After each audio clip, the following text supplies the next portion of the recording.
தந்தி டிவிக்கு பிரதமர் மோடி அவர்கள் ஒரு பேட்டி கொடுத்திருக்காரு. இடி எதிர்க்கட்சிகளுக்கு அவங்கள அச்சுறுத்துறாங்க. அமலாக்கத்துறைக்கும் எங்களுக்கும் துளி கூட சம்பந்தம் இல்லைங்கிற மாதிரி சொல்லியிருக்காரு. அப்பட்டமான பொய். அப்படி எதிர்கட்சியை சேர்ந்த ஒருத்தர் வீட்டுக்கு நீங்க அனுப்புறீங்க, வழக்கு போடுறீங்க, சார்ஜ் ஷீட் ஃபைல் பண்றீங்க, வழக்கு நடந்துட்டு இருக்கும்போது அவர் பிஜேபியில் சேர்ந்துட்டாருன்னா அந்த வழக்கு கைவிடப்படுகிறது வெட்கமே இல்லாம சொல்றீங்களே ஏன்? கேள்வி வரும்ல. மக்களை முட்டாளாக்குகிறார். இவர் பதில சொன்னா மக்கள் நம்புவாங்கன்னு அவர் நினைச்சாருன்னா அவருக்காக நான் பரிதாபப்படுகிறேன். ஒவ்வொரு டைம் எலெக்ஷன் வரப்ப கச்சத்து விவகாரம் எல்லாருமே பேசுறாங்க. நேற்று அண்ணாமலை அவர்களோட ஒரு ட்வீட்ல காங்கிரஸ் துரோகம் செஞ்சிச்சு, அதோட அப்ப திமுக கூட்டணியில் இருந்து திமுகவும் துரோகம் செஞ்சிச்சு. அண்ணாமலை ஒரு தப்பு சொல்றாரு, ஒரு வழக்கம் போல ஒரு பொய் சொல்றாரு. நான் தான் முதல்ல கச்சத்தீவை பத்தி கேள்வி எழுப்பினேன். நீங்க என்னைக்கு சார் தமிழ்நாட்டுக்குள்ள வந்தீங்க? அதுக்கப்புறம் தான் ஸ்டாலின் கேட்டார். ஜெயலலிதாவுடைய வரலாறு தெரியுமா உங்களுக்கு? கச்சத்தீவுக்காக உச்சநீதிமன்றத்தை வழக்கு தொடுத்தவர் ஜெயலலிதா தன் பெயர்ல. இன்னைக்கு அந்த வழக்கு நிலுவையில் இருக்கு. இதெல்லாம் அண்ணாமலைக்கு தெரியுமா? நாங்கள் ஆட்சிக்கு வந்தால் பாரத தேசத்தின் ஒரு துண்டு நிலம் கூட வெளியே போகாதுன்னு மோடி சொன்னார்ல.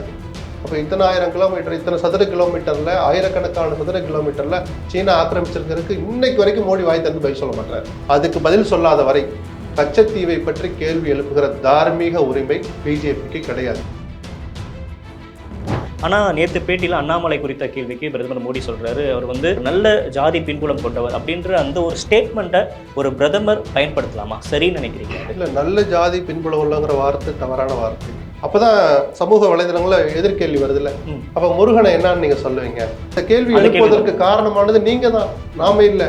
அதிமுக எங்களோட கூட்டணிக்கு வர்றது எங்களுக்கு ஒன்றும் வருத்தம் இல்லை அப்படின்ற வார்த்தையை பயன்படுத்தியிருக்காரு. நான் இப்போ வெளியே வந்தது மட்டும் இல்லை, 2026 நான் பிஜேபியோட கூட்டணி சேர மாட்டேன்னு எடப்பாடி தைரியமா உற்சாகமா சொல்றாரு, துணிச்சலா சொல்றான்னு கூட எடுத்துக்குவோம்.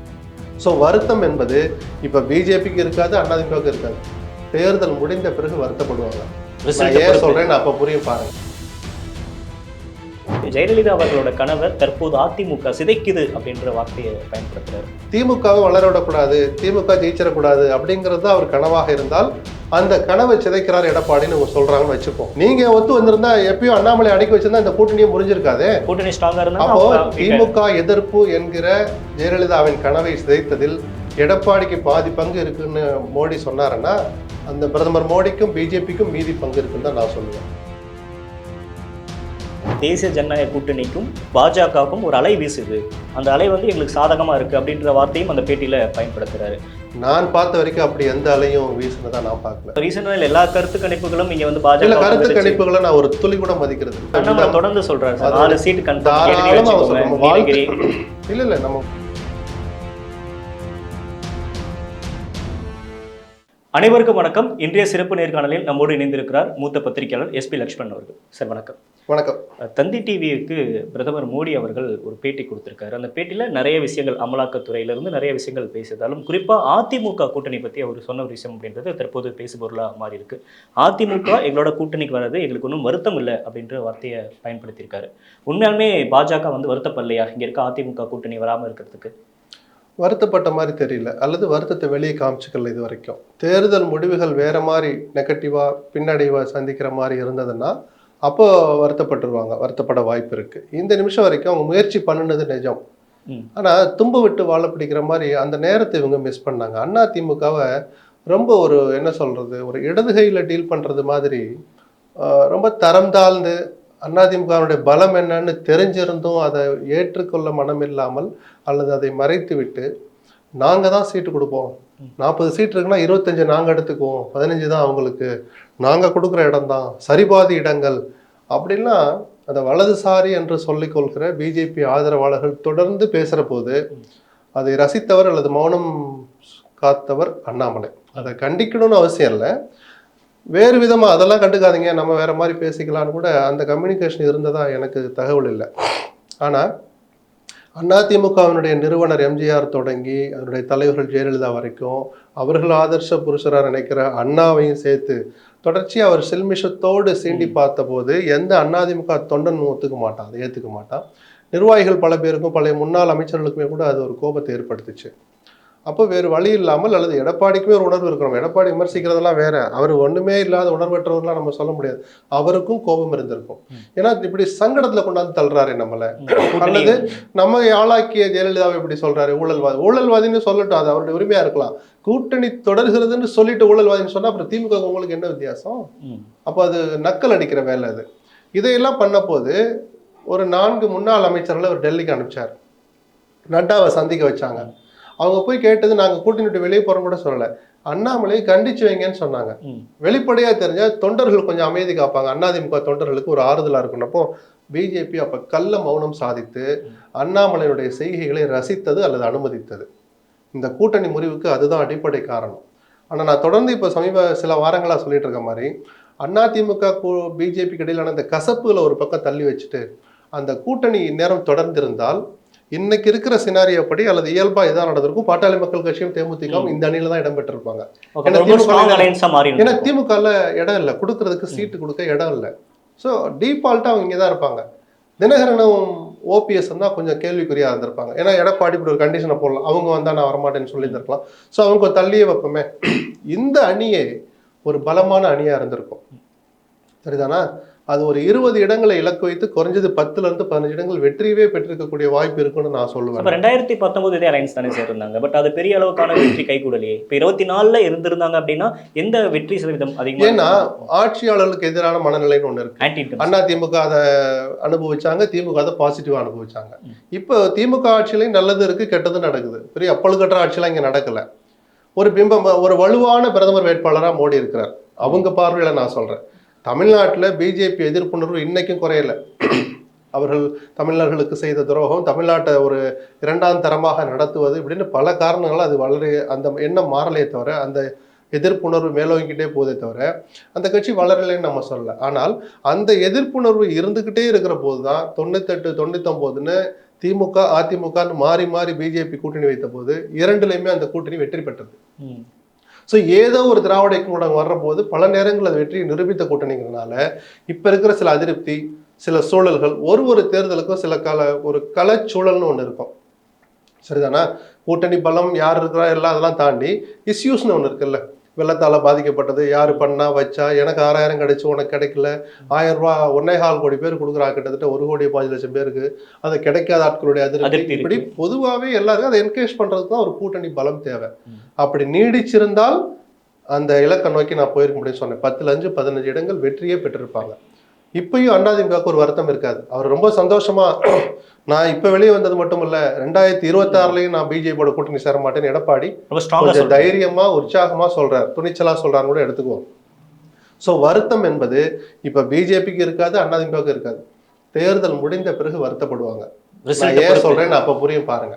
சார், இன்னொரு விவகாரம் பேசுறப்ப ஜெயலலிதா அவர்களோட கனவை தற்போது அதிமுக சிதைக்குது அப்படின்ற வார்த்தையை பயன்படுத்துறாரு. அதோட பின்னணி என்ன? அதை எக்ஸ்பேண்ட் பண்ணி அவர் சொல்லலையே, எந்த கனவு சிதைக்குதுன்னு புரியலையே. 2022 என் மேல ஒரு அலிகேஷன் இருந்துச்சு. அப்படி இருந்துமே ஜெயலலிதா அவர்கள் என்னோட பதவியேற்பு விழாவில் இருந்தாங்க, எனக்கு வந்து அவ்வளவு நெருங்கிய நண்பரா இருந்தாங்க அப்படின்ற வார்த்தையும் நம்ம தொடர்ந்து. அந்த நட்பை இவர் வேற யாரு கூடயும் தொடரல, அல்லது அவர் ஈக்குவேஷனுக்கு இங்க லீடர்கள் அமையலைன்னு கூட சொல்லலாம். எடப்பாடியோட நட்புணர்வோடு இருந்தாங்களே தவிர அது ஒரு தலைவராக சம அளவில் ஒரு வச்சு நடத்துகிற மாதிரியா அவங்கள டீல் பண்ணலை. நம்ம பேச்சை கேட்குற ஒரு அரசு தமிழ்நாட்டில் இருக்கணும், அதுக்கு அவங்களுக்கு தேவையான உதவி செய்யணும்னு எடப்பாடிக்கு ஒரு தாங்கள் உதவி செய்து தாங்கள் சொல்கிற வேலை செய்கிற ஆளாக தான் எடப்பாடி வச்சிருந்தாங்களே தவிர ஜெயலலிதாவில் பாதி அளவு கூட எடப்பாடி அவங்க டீல் பண்ணலை. ஓபிஎஸ்க்கும் அதே மரியாதை தான், வேணுங்கிறப்ப அவங்க பயன்படுத்தினாங்க, சொன்னதை செய்ய சொன்னாங்க. இப்போ அவருக்கு கொஞ்சம் எப்படி நடந்துக்கிறாங்கன்னு நம்ம பார்க்குறோம். ஸோ ஜெயலலிதாவுடைய கனவை சிதைத்தார்கள்னா அவர் எதை சொல்றாருன்னு நான் மீன் பண்றேன்னா, திமுகவை வளர விடக்கூடாது, திமுக ஜெயிச்சிடக்கூடாது அப்படிங்கிறது தான் அவர் கனவாக இருந்தால் அந்த கனவை சிதைக்கிறார் எடப்பாடின்னு அவங்க சொல்றாங்கன்னு வச்சுப்போம். அதாவது கூட்டணி பிரிஞ்சு போய் அதன் காரணமாக திமுகவை ஜெயிக்க வைக்க பார்க்குறாருன்னா அதுக்கு பாதி காரணம் பாதி பொறுப்பு எடுத்துக்க வேண்டியது பிஜேபின்னு தான், பிரதமர் மோடின்னு தான். நீங்க ஒத்து வந்திருந்தா எப்பயும் அண்ணாமலை அடக்கி வச்சிருந்தா இந்த கூட்டணியை முறிஞ்சிருக்காது. கூட்டணி ஸ்ட்ராங்கா இருந்தா. அப்போ திமுக எதிர்ப்பு என்கிற ஜெயலலிதாவின் கனவை சிதைத்ததில் எடப்பாடிக்கு பாதி பங்கு இருக்குன்னு மோடி சொன்னாருன்னா அந்த பிரதமர் மோடிக்கும் பிஜேபிக்கும் மீதி பங்கு இருக்குன்னு தான் நான் சொல்லுவேன். சரி, இன்னொரு விவகாரம் வந்து பேசுறப்ப வரக்கூடிய தேர்தலில் இங்க இருக்கக்கூடிய முதல்வர் மு க ஸ்டாலின் அவர்களுக்கு மக்கள் நல்ல செய்தியை கொடுப்பாங்க, நல்ல பதிலடி கொடுப்பாங்க. ஒவ்வொரு தேர்தலுமே ஒன்றுக்கும் மேற்பட்டவர்களுக்கு பாடத்தை கற்றுக் கொடுக்க தான் செய்யும். இதே பிஜேபிக்கும் ஒரு பாடத்தை கற்றுக் கொடுக்கும். என்னன்னு முடிஞ்ச பிறகு நானும் தெரிஞ்சுக்கிறேன். ஸோ தொடர்ந்து அவர் பேசுகிறப்ப இங்கே வந்து தேசிய ஜனநாயக கூட்டணிக்கும் பாஜகவுக்கும் ஒரு அலை வீசுது, அந்த அலை வந்து எங்களுக்கு சாதகமாக இருக்குது அப்படின்ற வார்த்தையும் அந்த பேட்டியில் பயன்படுத்துகிறாரு. தொடர்ந்து எண் மக்கள் யாத்திரை, மோடி அவர்களோட தொடர் வருகை, இங்கே திமுக எதிர்ப்பை கையில் எடுத்துக்கிற பாஜக, இது எதுவுமே வந்து பாஜக கை கொடுக்காது அப்படின்னு நம்ம எடுத்து பேசிட முடியுமா? அப்படி ஒரே கடத்தில் இல்லை, எந்த ஒரு தலைவருமே தேர்தலை சந்திக்க இருக்கிற ஒரு தலைவர் அந்த கட்சி எங்களுக்கு சாதகமான அலை வீசுதுன்னு சொல்றது இயல்பான ஒன்று தான். அந்த வகையில் தன்னுடைய கட்சி நிர்வாகிகளை, தொண்டர்களை, தங்களோடு அணி சேர்ந்திருக்கிற சக தலைவர்களை, கட்சிகளை உற்சாகப்படுத்துவதற்கும் அவர்களுக்கு நம்பிக்கை அளிப்பதற்கும் பிரதமருடைய இந்த வார்த்தை பயன்படுமே தவிர, நான் பார்த்த வரைக்கும் அப்படி எந்த அலையும் வீசுனதா நான் பார்க்கல. பிஜேபிக்கு ஆதரவு அலை வீசுகிறது அப்படின்னு நம்ம கண்ணுக்கு தெரியல. ஒருவேளை கண்ணுக்கு தெரியாமல் அண்ணாமலை 2 யூஸ் பண்ணார் இந்த வார்த்தையை, ஒரு மௌன புரட்சி நடக்குது. நம்ம மறுக்க முடியாது, ஜனநாயக நாட்டில் மௌன புரட்சிங்கிறது வெளியே தெரியாமல் இருக்கிறதுக்கு பேர் தான், அதுக்கு பேர் மௌன புரட்சி. அப்படி ஒன்று நடந்து பிஜேபி பூதாகரமாக வளர்ந்துருக்கா, ஜெயிக்குதான்னு பார்க்கணுமே தவிர இப்போ கண்ணுக்கு தெரிஞ்சு எந்த அலையும் வீசுறதா நான் பார்க்கறேன். இப்போ ரீசெண்டாக எல்லா கருத்து கணிப்புகளும் இங்கே வந்து பாஜக கருத்து கணிப்புகளை நான் ஒரு துளி கூட மதிக்கிறது இல்லை. ஒன்லைன் அதில் எடுத்துட்டு போயிடலாமே தவிர அதில் எடுக்கப்பட்ட தொடர்ந்து சொல்றாரு இல்ல நம்ம வாழ்த்தே சொல்லுவோம். அது தலைவருடைய தன்னம்பிக்கையை காட்டுது. அது வெற்றி சார், வேட்புமனு போய் தாக்கல் பண்றாங்கன்னா எதுக்காக பண்றாங்க? அந்த தொகுதியை ஜெயிக்கணும்னு தான் பண்றாங்க. நம்ம வாழ்த்து சொல்லுவோம். பட் அது யதார்த்தத்துல நடைமுறை சாத்தியம் இருக்கா, எந்த அளவுக்கு சாத்தியம் அப்படின்னு ஒரு யூகம் பண்றமே தவிர அண்ணாமலை சொல்றது நடக்காதுன்னு நம்ம எப்படி சொல்ல முடியும்? சரி, இப்போ அவங்க இன்னொரு யூகத்தை கையில் எடுக்கிறாங்கல்ல. இப்போ வந்து பாஜக அப்படின்னு நேரடியாக போட்டியிடாம ஒவ்வொரு பகுதியிலும் செல்வாக்கு மிக்க நபர்கள், இப்போ வேலூர்ல ஏசி சண்முகம், ராமநாதபுரத்தில் முன்னாள் முதலமைச்சர் ஓபிஎஸ் அவர்கள், தேனியில் டிடி விதிநகரன், இது மாதிரி ராதிகா சரத்குமார், இது மாதிரி அந்த பகுதியில் செல்வாக்கு மிக்க நபர் அல்லது மக்களுக்கு ரொம்ப பரிச்சயமாக இருக்கக்கூடிய நபர்கள், தமிழிசை ஆகட்டும், இவங்களெல்லாம் கொண்டு வந்து நிறுத்துறாங்கல்ல. இந்த ஸ்ட்ராட்டஜி அவங்களுக்கு கை கொடுக்காதா? இல்லை, இதுல ஒரு ஃபேக்சுவல் எரர் இருக்கு. ஓபிஎஸ், டிடிவி தினகரனை இவங்களெல்லாம் நிறுத்தினது பிஜேபி அல்ல. அவர்கள் சுயமா எடுத்த முடிவு. தினகரன் தனியாக ஒரு கட்சி வச்சிருக்கிறார். ஓபிஎஸ் தனியாக ஒரு அமைப்பு, உரிமை மீட்பு குழுன்னு ஒன்று வச்சிருக்கிறார். அந்த இயக்கத்தினர் அவருடைய ஆதரவாளர்கள் கூடி எந்த தொகுதியில் நிற்கணும், அந்த தொகுதியில் யார் நிறுத்தணும்னு அவங்க முடிவு எடுக்கிறாங்களே தவிர பிஜேபி அதுல கருத்து சொல்றதுக்கு எதுவும் இல்லை. ராதிகா சரத்குமார் பிஜேபியிலே சேர்ந்துட்டாங்க, பிஜேபி கேண்டிடேட். ஏசி சண்முகத்துக்கு அது பொருந்தும். ஆனால் கிட்டத்தட்ட பிஜேபியோடயே ஒன்றி இருக்கிறதுனால நீங்க வேலூர்ல நெல்லுங்கன்னு கேஷுவலா சொல்லியிருக்கலாம். ஸோ அவங்கள பொறுத்த வரைக்கும் அவங்க தொகுதியில் ஸ்டார் கேண்டிடேட் நிறுத்திருக்காங்கன்னா அதுக்கு காரணம் நான் பல நேரங்களில் சொல்லியிருக்கேன். வாக்கு சதவீதத்தை, அந்த எண்ணிக்கையை நம்ம அதிகப்படுத்தணும். பிஜேபிக்கான வாக்குகள் அப்படின்னு நாளைக்கு 26 தேர்தலுக்காக கணக்கு காட்டுறதுக்கு அதெல்லாம் பயன்படும். வெற்றிங்கிறது இலக்கு. ஒரு 1 லட்சம் வாங்குற இடத்துல இவங்க நின்னா 2 லட்சம் கிடைக்கும்னா அதுக்கு அந்த கட்சிக்கு நல்லது தானே. வளர்ந்துட்டு இருக்கோம்னு வெறும் வாயில சொல்றதுக்கு பதிலாக அதை நிரூபிப்பதற்கு, ஓரளவு மக்களை நம்ப செய்வதற்கு, நம்மை போன்றவர்கள் அதை புறக்கணிக்க முடியாமல் அதை ஒரு ஆதாரமாக எடுத்துக்கிறதுக்கு அவர்கள் வாங்க போற வாக்கு தான் அடிப்படை. அந்த வகையில தான் அந்த பிரபலமான ஆட்களை அவர்கள் கட்சி சார்பாக நிறுத்திருக்கிறது மட்டும்தான் அவங்க நிறுத்தினாங்கன்னு சொல்ல முடியும். ஏசி ஜன்மத்தை கூட நான் அந்த லிஸ்ட்ல சேர்க்க மாட்டேன். அவங்க தனி கட்சி வச்சிருக்கிறாங்க, தனி முடிவு எடுக்கிறாங்க. தாமரை சின்னத்துல தானே சார் போட்டிடுறாங்க. இல்ல, அதான் சொல்றேன். அவரு தனி கட்சி வச்சிருக்கிறார், தாமரையில நிக்கிறான்னு அவருடைய கட்சி நிர்வாகிகள் முடிவு எடுக்கிறாங்க. தினகரனையும் ஓபிஎஸ் நீங்க அந்த லிஸ்ட்ல சேர்க்க கூடாதுன்னு சொல்றேன். சார், தொடர்ந்து இப்படி பேசிட்டு இருக்கப்ப அண்ணாமலையாரோட தலைமை அப்படின்றது வந்து தொடர்ந்து விமர்சனத்துக்கு உள்ளாகிட்டு ஆரம்பத்திலிருந்தே அதை விமர்சிச்சுட்டு வந்தோம். ஆனால் நேற்று பேட்டியில் அண்ணாமலை குறித்த கேள்விக்கு பிரதமர் மோடி சொல்கிறாரு, அவர் வந்து அரசியல் செய்யணும் அப்படின்னுக்காக ஒரு பெரிய பதவியே விட்டு எறிஞ்சிட்டு வந்தார், அது மட்டும் இல்லாமல் ஒரு நல்ல ஜாதி பின்புலம் கொண்டவர் அப்படின்ற அந்த ஒரு ஸ்டேட்மெண்ட்டை ஒரு பிரதமர் பயன்படுத்தலாமா? சரின்னு நினைக்கிறீங்க? இல்லை, நல்ல ஜாதி பின்புலம் உள்ளங்கிற வார்த்தை தவறான வார்த்தை. ஒரு எல்லோருக்கும் பொதுவாக இருக்கக்கூடியவர் அதை சொல்லியிருக்கக்கூடாது. பிரதமர் பதவியில் அரசமைப்பு சட்டப்படி உயர்ந்த பதவியான பிரதமர் மட்டுமல்ல, அமித்ஷாவை கூட ஒரு கட்சியினுடைய தலைவராக, கட்சியினுடைய முக்கிய பிரபலமாக அவரை, நட்டாவை கூட அந்த வார்த்தையை பயன்படுத்தியிருக்க கூடாது. அப்பதான் சமூக வலைதளங்கள்ல எதிர்கேள்வி வருது இல்ல, அப்ப முருகனை என்னன்னு நீங்க சொல்லுவீங்க? கேள்வி வரும்ல. இப்ப முருகனை ஏன் தலித்து நம்ம இழுக்கிறோம் அந்த அர்த்தத்துல சொல்ல வரல, கம்பேர் பண்ணுவாங்கல்ல, டக்குன்னு மனுஷன் எங்க போகும்? அந்த கேள்வி எழுப்புவதற்கு காரணமானது நீங்க தான், நாம இல்லை. அந்த வார்த்தையை அவர் தவிர்த்திருக்கலாம். மற்றபடி அண்ணாமலை பத்தி அவர் வைச்சிருக்கிற மதிப்பீடு, ஒரு பூதாகரப்படுத்தி சொல்கிறாரோ இல்லை ஒரு பிம்பத்தை கட்டமைக்க நினைக்கிறாரோ, அது நிஜமாக இருந்தால் நம்ம எல்லாருமே அதை பார்க்க போறோம். அப்படி இல்லைன்னா இந்த தேர்தலோடு அது உடைஞ்சிடும். பிரதமரே தன் கருத்தை மாத்திக்குவார். அதனாலதான் அண்ணாமலை மெனக்கடுறாரு, எப்படியாவது கொஞ்சம் ஓட்டை அதிகப்படுத்தி காட்டணும் அப்படின்னு. ஆனா களம் அப்படி இல்லையா சார்? களம் வந்து இங்க பாஜக ஆதரவு அலை அப்படின்றதுக்கான களம் அங்க இல்லையா? இப்ப கோவையை பொறுத்த வரைக்கும் அலை இல்லைன்னு சொல்றேன் நான். இப்போ அண்ணாமலை டெபாசிட் வாங்குவாரா அப்படின்னு நம்ம கொச்சியா போய் விமர்சிக்கணும் அவசியம் இல்லை. பழைய கோவை எழுச்சியை நான் அங்கேயே இருந்து பார்த்தவன். நான் பத்திரிகை நிருபராக கோவையில் இருந்த போது கிட்டத்தட்ட 20 ஆண்டுகளுக்கு முன்பா அந்த எழுச்சியை கண்ணால பார்த்தேன். அந்த எழுச்சி இப்ப கோவையில கிடையாது. அதுக்கு பல்வேறு காரணங்கள், உட்கட்சி சண்டை, கோஷ்டி பூசல் உச்சத்துக்கு போச்சு. அதை எடுத்து செய்யறதுக்கு சரியான நபர்கள் இல்லாம போயிட்டாங்க. பல காரணம் அதுக்கு. அதைத்தான் அவர் சார்ந்திருக்கிற சமுதாயமும் அந்த இளைஞர் என்கிற அடையாளம், மாநில தலைவரே வந்து போட்டிடுறாங்கிற போது அந்த தொண்டர்களுக்கு நிஜமாகவே ஒரு கூடுதல் உற்சாகம் வரும். இப்போ கோயம்புத்தூர்ல வேற ஒரு ராமசாமி குப்புசாமி பிஜேபி கேண்டிடேட் நிற்கிறாங்கன்னா அந்த எழுச்சிக்கும் அந்த மாநில தலைவரே வந்து நிற்கிற போதுக்கு ஒரு வித்தியாசம் இருக்கும். எந்த இயக்கத்துக்கு இருக்கும், பிஜேபிக்கு கண்டிப்பா இருக்கும். இதையெல்லாம் வச்சு தான் அவங்க என்கேஜ் பண்ண பாக்குறாங்க. சரி, இன்னொரு விவகாரம் வாரிசு அரசியல் அப்படின்ற தொடர்ந்து அவர் மேடைதோறும் இங்கே எப்பப்பெல்லாம் தமிழ்நாட்டுக்கு வராரோ ஸ்டேட்டா அட்டாக் பண்றாரு, டிஎம்கேவை. அது அந்த விமர்சனத்துல ஒரு துளி கூட உண்மையும் இல்ல, நேர்மையும் இல்ல. பிஜேபியில அவர் ஒரு விளக்கம் கொடுக்குறாரு. என்னன்னு? அந்த விளக்கம் வந்து என்னன்னா, சொல்லுங்க. யார் வேணாலும் அரசியலுக்கு வரலாம், ஒரு குடும்பத்துல இருந்து 10 பேர் கூட வரட்டும், அதுல எந்த தப்பும் இல்லை. ஆனா ஒரு கட்சின்றது ஒரு குடும்பத்துக்கிட்ட இருக்கக்கூடாது. அது ஒரு வரவேற்கப்பட வேண்டிய விஷயம்தான். அதை நம்ம தாராளமா வரவேற்கலாம். ஒரு குடும்பத்தின் கைகள்ல அவருக்கு அடுத்து அவருக்கு அடுத்து அவர் தான் அப்படின்றது பொதுவா வெளியில இருந்து பார்த்தா விமர்சனத்துக்குரியது தான். அவருடைய விமர்சனத்தை நான் வரவேற்கிறேன். ஆனால் அது அந்த கட்சி எடுக்க வேண்டிய முடிவு. அந்த கட்சிக்காரன் ஏத்துக்கிட்டானா அதை நம்ம பார்த்து வகுத்து எறியலாமே தவிர வேற ஒன்றும் பண்றதுக்கு இல்லை. அந்த கட்சிக்குள்ளேயே அது பிடிக்காம ஒரு உடைசலோ பிளவோ வந்துச்சுன்னா அது அந்த கட்சியினுடைய தலையெழுத்து. அவர்களுடைய செயற்குழு பொதுக்குழு கூடி அடுத்தார் இவர் தான் தலைவர், இவர் தான் பொதுச்சாளர்னு ஒரு முடிவு எடுத்தா அதை ஒரு எல்லை தாண்டி விமர்சிக்கிறதுக்கு யாருக்குமே உரிமை கிடையாது. ஆனா அந்த கேள்வி நியாயமான ஜனநாயகத்தில் எழுப்பப்பட வேண்டிய கேள்வி. அதுக்கான பதில அந்த கட்சி தங்களுடைய செயல்பாடுகளை கொடுத்தால் அந்த பதிலும் ஏற்றுக்கொள்ளக்கூடிய பதில் தான் என் பார்வை. சார், தொடர்ந்து இன்னொரு இது இடி வந்து செயல்படுத்துறாங்க, எதிர்க்கட்சிகளுக்கு வந்து அவங்களை வந்து அச்சுறுத்துறாங்க அப்படின்னு பேசிட்டு இருந்தாங்க. அவர் மோடி அவர்கள் வந்து அதில் அமலாக்கத்துறைக்கும் எங்களுக்கும் துளி கூட சம்பந்தம் இல்லைங்கிற மாதிரி சொல்லியிருக்காரு. அப்பட்டமான பொய். சுதந்திரமா கொடுத்துருக்கோம், அதனால இல்ல, அப்பட்டமான பொய். அந்த சுதந்திரத்தையும் எதிர்க்கட்சிகளுக்கு எதிராக மட்டும் கொடுக்குறீங்க. அப்படி எதிர்க்கட்சியை சேர்ந்த ஒருத்தர் வீட்டுக்கு நீங்க அனுப்புறீங்க, வழக்கு போடுறீங்க, சார்ஜ் ஷீட் ஃபைல் பண்றீங்க, வழக்கு நடந்துட்டு இருக்கும்போது அவர் பிஜேபியில் சேர்ந்துட்டாருன்னா அந்த வழக்கு கைவிடப்படுகிறதுன்னு வெக்கமே இல்லாம சொல்றீங்களே, ஏன்? கேள்வி வரும்ல. ஸோ அமலாக்கத்துறைக்கும் எங்களுக்கும் சம்பந்தம் இல்லை, அவர் நாங்கள் சுதந்திரமா இருக்கோம் அல்லது அதனுடைய அன்றாட நடவடிக்கைகளில் எங்களுக்கு தொடர்பில்லைன்னு சொன்னா மக்களை முட்டாளாக்குகிறார். மக்களுக்கு எல்லா உண்மையும் தெரியும். பிரதமர் தன்னைத்தானே ஏமாற்றிக் கொள்கிறார் தான் சொல்றேன். அவருக்காக நான் பரிதாபப்படுகிறேன். இப்படி ஒரு பதில சொன்னா மக்கள் நம்புவாங்கன்னு அவர் நினைச்சாருன்னா அவருக்காக நான் பரிதாபப்படுகிறேன். சரி, இன்னொரு விவகாரம் அதிகமாக ஒவ்வொரு டைம் எலெக்ஷன் வரப்போ கச்சத்து விவகாரம் வந்து எல்லாருமே பேசுகிறாங்க. நேற்று அண்ணாமலை அவர்களோட ஒரு ட்வீட்டில் வந்து யார் யாரெல்லாம் இதுக்கு துணை போனாங்கன்றதை கொண்டு நான் வெளியிடுவேன், ஆதாரத்தை வெளியிடுவேன். காங்கிரஸ் துரோகம் செஞ்சிச்சு, அதோட அப்போ திமுக வந்து கூட்டணியில் இருந்து திமுகவும் துரோகம் செஞ்சிச்சு அப்படின்ற வார்த்தைகள்லாம் பயன்படுத்துறாங்க. இல்லை, இது ஒரு 50 ஆண்டுகளுக்கு முன்பு நடந்த ஒரு விஷயம். விமர்சனம் கலைஞர் மீது இருந்தது, காங்கிரஸ் கட்சி மீது, இந்திரா காந்தி மீதும் இருந்தது. இந்திராவுக்கு சில நிர்பந்தங்கள் இருந்தது, கலைஞருக்கு சில நெருக்கடிகள் இருந்தது. இதெல்லாம் அரசியல் மேடைகளில் பேசி பேசி பேசி அறத பலசான ஒரு விஷயம். நான் என்ன கேட்குறேன், திமுக தப்பு பண்ணுச்சா? பண்ணுச்சு, நான் ஏற்றுக்கிறேன். கலைஞர் தப்பு பண்ணாரா? நான் ஏற்றுக்கிறேன். இந்திரா காங்கிரஸ் தப்பு பண்ணாங்களா? ரைட்டு, நம்ம ஏற்றுக்கலாம். அதுக்கு சரி பண்ணுறதுக்கு நீங்கள் என்ன பண்ணீங்க 10 வருஷத்தில்?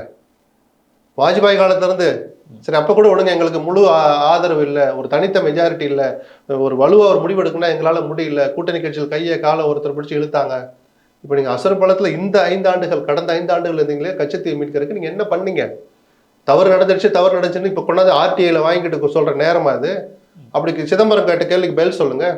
சரி, தவறு தான். ஒரு சிறிய துண்டு 1200 சதுர கிலோமீட்டர் ஏதோ அளவு சொல்கிறார், ஒரு சின்ன தீவுன்னு வச்சுப்போம்.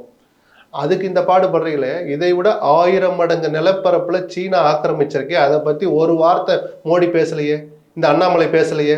கேள்வி வரும்ல, அந்த கேள்விக்கு பதில் சொல்லட்டும். அப்ப காங்கிரஸ் அந்த நிலத்தை குடிச்சு பிஜேபி இந்த நிலம் ஆக்கிரமிக்கிறத வேடிக்கை பார்த்துச்சுன்னா அப்புறம் மக்களை என்ன நினைச்சிட்டு இருக்கீங்க? நாங்கள் ஆட்சிக்கு வந்தால் பாரத தேசத்தின் ஒரு துண்டு நிலம் கூட வெளியே போகாதுன்னு மோடி சொன்னார்ல. அப்ப இத்தனை 1000 கிலோமீட்டர், இத்தனை சதுர கிலோமீட்டர்ல, ஆயிரக்கணக்கான சதுர கிலோமீட்டர்ல சீனா ஆக்கிரமிச்சிருக்கிறதுக்கு இன்னைக்கு வரைக்கும் மோடி வாய் தந்து பதில் சொல்ல மாட்டாரு. பதில் சொல்லணும்ல. அதுக்கு பதில் சொல்லாத வரை கச்சத்தீவை பற்றி கேள்வி எழுப்புகிற தார்மீக உரிமை பிஜேபிக்கு கிடையாது. ஏன்னா அவங்க ஆட்சி பொறுப்புல இருக்கிறாங்க. 10 வருஷம் இருந்திருக்காங்க. காங்கிரஸ் தவறு பண்ணிச்சு, கலைஞர் அதுக்கு துணை போனா நாங்கள் அதை சரி பண்றதுக்கு அட்லீஸ்ட் பண்ண கூட வேண்டாம், இதை பண்ண போறன்னு ஒரு செயல் திட்டத்தை காட்டுங்க. எதுக்கு நீங்களும் சேர்ந்து மக்களை ஏமாத்துறீங்க, மக்களை முட்டாளாக்குறீங்க? இன்னொரு அண்ணாமலை ஒரு தப்பு சொல்றாரு, ஒரு வழக்கம் போல ஒரு பொய் சொல்றாரு. நான் தான் முதல்ல கச்சத்தீவை பத்தி கேள்வி எழுப்பினேன். நீங்க என்னைக்கு சார் தமிழ்நாட்டுக்குள்ள வந்தீங்க?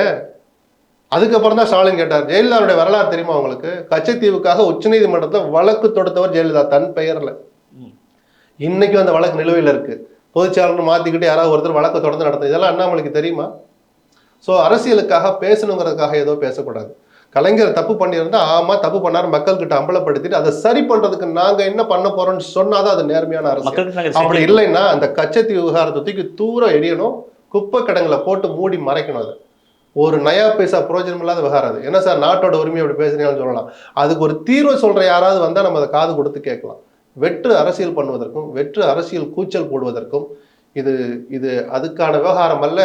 தமிழ்நாட்டு மக்கள் முட்டாள்களும் அல்ல. சார் இங்கே தமிழக பிரச்சார களத்தில் பொறுத்த வரைக்குமே எப்படி சார் களம் இருக்குது? திமுக விசஸ் அதிமுக அப்படின்னு இத்தனை காலம் அரசியல் மாதிரி தான் இருக்கா? இப்போ இங்கே தேசிய கட்சியோட பாஜக வளர்ச்சி இருக்குல்ல, திமுக விசஸ் பாஜக இல்லை அதிமுக விசஸ் பாஜக, எப்படி சார் பிஜேபி களம் வெர்சஸ் நாம் தமிழர் இல்லையா? Yes, நாம் நாம் தமிழர் தமிழர். வெர்சஸ் திமுக இல்லையா? சொல்லுங்க சார், எல்லாருக்கும் அந்த உரிமை இருக்கு சார். ஒரு சுயேட்ச இனிமேல் குடிக்கிறவனுக்கெல்லாம் ரெட் கலர்ல கார் நம்பர் பிளேட் கொடுன்றான். ஒரு கொள்கையை வச்சுட்டு ஓடிட்டு இருக்கான். அவன் யாரு? ஆளுகிற எல்லாத்துக்கும் எதிரி, மற்ற கட்சிகளுக்கெல்லாம் எதிரி. அவன் வெர்சஸ் ஆல் அதர்ஸ் அப்படின்னு தானே சார் வரும். ஜனநாயகம் சார் இது. இது இவருக்கு எதிர் இவர் தான் கட்டமைக்கிறதுல எனக்கு உடன்பாடு கிடையாது. ஒரு யூகம் பண்ணி இவங்களுக்கு தான் போட்டியா இருக்குன்னு நம்ம சொல்லலாம். கோயம்புத்தூர் எப்படி சார் இருக்கு சார், மும்முனை போட்டி சார் அப்படின்னு டக்குன்னு சொல்றோம். சத்தமே இல்லை. கன்னியாகுமரி தொகுதி எடுத்துங்க. நாம் தமிழர் வாங்குகிற வாக்குகள் யாருக்கு வெற்றி கிடைக்கும் யாருக்கு தோல்வி கிடைக்கிற தீர்மானிக்கிறது மாதிரி இன்னைக்கு தெரியுது. ஓகே, ஏன் அவங்க ஜெயிக்கிறதுக்கும் வாய்ப்பு இருக்குல்ல? ஏதோ ஒரு அதுக்கு அண்ணாமலை சொல்ற மாதிரி மௌன புரட்சி நடக்குது. நாம் தமிழர் இங்க ஜெயிக்க கூடாதா? சொல்லுங்க சார். அதனால இவருக்கு எதிர் இவர் தான், அந்த களம் இப்படிதான் இருக்குன்னு கட்டமைக்கிறதே மோசடியான அரசியல். அதுக்கு நான் துணை போக மாட்டேன். சார் எடப்பாடி பழனிசாமி அவர்கள் ஒரு ஸ்டேட்மெண்ட் சொல்றாரு, திமுக கூட்டணி ரொம்ப இன்டாக்டா, ரொம்ப ஒற்றுமையா வலுவான கூட்டணி அப்படின்றது ஒரு மாயை அப்படின்ற வார்த்தையை பயன்படுத்துறாரு. என்ன சார் நிதர்சனம் என்ன அது மாதிரி தான் இருக்கா? இல்ல, சின்ன சின்ன வருத்தங்கள் இருந்தது, இப்பயும் இருக்கு. அந்த தொகுதிகள் மாறினதுல சில பேருக்கு வருத்தங்கள் இருக்கலாம். திண்டுக்கலை கொண்டாந்து கம்யூனிஸ்ட் கொடுத்துட்டீங்களேன்னு திமுக காரங்களுக்கு ஆரம்பத்துல வருத்தம் இருந்தது நிஜம். ஐபிஏ கூட வருத்தப்பட்டிருக்கலாம். ஆனா இன்னைக்கு உற்சாகமா களமிறங்கி வேலை செய்யறாங்கல்ல. எல்லா கட்சியிலையும் வருத்தங்கள் இருக்கும். தேர்தல் களத்தை இறங்கினோடனே அந்த வருத்தங்கள்லாம் காணாம போயிடும். காணாம போக செய்யறதுதான் அந்த கட்சி தலைவனுடைய பிரதான பணியா இருக்க முடியும். தன்னுடைய ஆளுமை பண்பால, தட்டி கொடுக்குற பண்பால, அன்பா அல்லது ஒரு என்ன சொல்றது கடுமையான வார்த்தைகளை எங்க எப்படி பயன்படுத்துன்னு பயன்படுத்தி அந்த களத்தில் வேலை வாங்குவது அந்த கட்சியினுடைய தலைவருடைய வேலை. திமுகவில் அதுக்கப்புறம் எந்த பிரச்சனையும் இருக்கிறதா நான் பார்க்கல. ஆனால் அந்த இன்டாக்ட் நாங்கள் பலமா இருக்கிறோம்னு சொன்னதுக்கு மக்கள் என்ன ரிசல்ட் கொடுக்க போறாங்கன்னு தெரிஞ்சுக்கிறதுக்கு நானும் தான் ஆவலா இருக்கிறேன். 40க்கு 40ன்னு சொல்றாங்க. அது நல்லதும் இல்லை, அது சாத்தியம் இல்லைன்றது என்னுடைய பார்வை. மிக பெருவாரியான இடங்கள்ல திமுக ஜெயிக்கிற மாதிரி தான் இன்னைக்கு நிலைமை இருக்கு. சரி, இறுதியா ஒரு கேள்வி. இந்த பேட்டியில மோடி அவர்கள் சொல்லியிருக்காங்க, மீண்டும் மோடியோட 4.0 நடக்குமா, மீண்டும் மோடி ஆட்சிக்கு வருவாரா அப்படின்றதெல்லாம் மக்கள் தீர்மானிப்பாங்க. தமிழ்நாட்டுக்கு தொடர்ந்து நான் வரது அப்படின்றது அரசியல் சார்ந்து இல்லை, மக்களோட நலனுக்கு தான். தமிழக மக்கள் விரைவில் அதை புரிஞ்சுக்குவாங்க அப்படின்ற மாதிரி சொல்ல வர்றாரு. நிஜமாகவே அப்படி ஒரு நடந்துக்கிட்டா தமிழ்நாட்டு பிரஜையா நானும் சொல்றேன், நான் சந்தோஷப்படுவேன். ஆனால் நீங்கள் இத்தனை முறை இப்போது வந்தது தமிழ் மக்கள் மீதான அன்பின் காரணமாக மட்டும் அல்ல. ஃபர்ஸ்ட் ஃபேஸ்லேயே தமிழ்நாட்டுக்கு தேர்தல் வரப்போன்னு கொஞ்சம் அடிக்கடி வந்தீங்க, பரவாயில்ல, உரிமை இருக்கு. அது அவருடைய கடமை. ஒரு கட்சியினுடைய பிரபலம் பிரதமர் வேட்பாளர் ஆட்சியில் இருக்கிற காரணத்தினால அவருக்கு முன்னாடியே ஷெட்யூல் ஓரளவுக்கு தெரிஞ்சு போச்சு. தாராளமா வரட்டும். ஆனால் நான் இங்கே அரசியல் பண்ணல, உங்கள் மீதான அன்பின் காரணமா வர்றேன்னு நினைச்சிருந்தா வெள்ள பாதிப்பு வந்த போது ஒரு நாளாவது வந்து பார்த்துருக்கோம். வெள்ளம் மடிஞ்சுக்கிட்டும் மழையும் இடி மின்னல் இருக்கும்போதெல்லாம் வர வேண்டாம். அதெல்லாம் முடிஞ்சு ஒரு வாரம் கழிச்சு அது ஹெலிகாப்டர்ல சுற்றி இருந்திருக்கணும். சரி, வர முடியல. நான் போட்டோக்களை பார்த்தேன், வீடியோஸ் பார்த்தேன். நீங்க 10,000 கோடி கேட்குறீங்க, அவ்வளவு இல்லை, இருந்தாங்க ஒரு 1000 கோடி கொடுத்தீங்களா? இதையெல்லாம் செய்யாத வரைக்கும் தமிழ் மொழி பற்று இருக்குன்னு சொல்லிட்டு போற இடங்கள்லாம் திருக்குறளை பேசுறது, அது இலக்கியங்களை மேற்கோள் காட்டி பேசுறதுனால மட்டும் ஆயிடாது. அந்த தமிழை அழிக்க முயற்சிக்காமல், இந்தியை திணிக்காமல், தமிழருடைய உணர்வுகளை மதிச்சு நடந்தா பிரதமர் மோடி மட்டுமல்ல, இவருக்கு பின்னால் வரப்போற பிஜேபி தலைவர்களுக்கு இங்க மரியாதை கிடைச்சிக்கிட்டு தான் இருக்கும். அந்த கட்சி இங்க வளரதான் செய்யும். மாறா சொல்றது ஒண்ணு, பேசுறது ஒண்ணு, செய்யறது ஒண்ணு நீங்க நடந்துக்கிட்டீங்கன்னா இன்னைக்கு இருக்கிற மரியாதை வேற திசையில போய்கிட்டே தான் இருக்கும். சரி, இறுதியா ஒரு கேள்வி. ஓவராலா இந்த பேட்டியை பொறுத்தவரை உங்களோட பெர்செப்ஷன் என்ன, உங்களோட மதிப்பீடு என்ன? அப்படி இல்லை, இந்த தேர்தலுக்காக கொடுத்த முதல் பேட்டி ஒரு தமிழ்நாட்டை மையப்படுத்தி ஒரு சேனலுக்கு கொடுத்தாலும் ஒரு பத்திரிகையாளராக எனக்கு அது ஒரு வகையில திருப்தி தான். அதுல கேட்கப்பட்ட கேள்விகளை அண்ணாமலை முதல்ல அவரோட கொஞ்சம் முழுசா போட்டு பார்க்கட்டும். ஒரு மாசத்துக்கு முன்னாடி உதயநிதி கிட்ட ஒரு பேட்டி எடுத்த போது அவர் என்ன கொச்சையான வார்த்தையை சொல்லி விமர்சிச்சார், அந்த விமர்சனம் பிரதமர் மோடியினுடைய பேட்டிக்கும் பொருந்துமா அப்படின்னு அண்ணாமலை சுய பரிசோதனை பண்ணட்டும். நன்றி. நன்றி.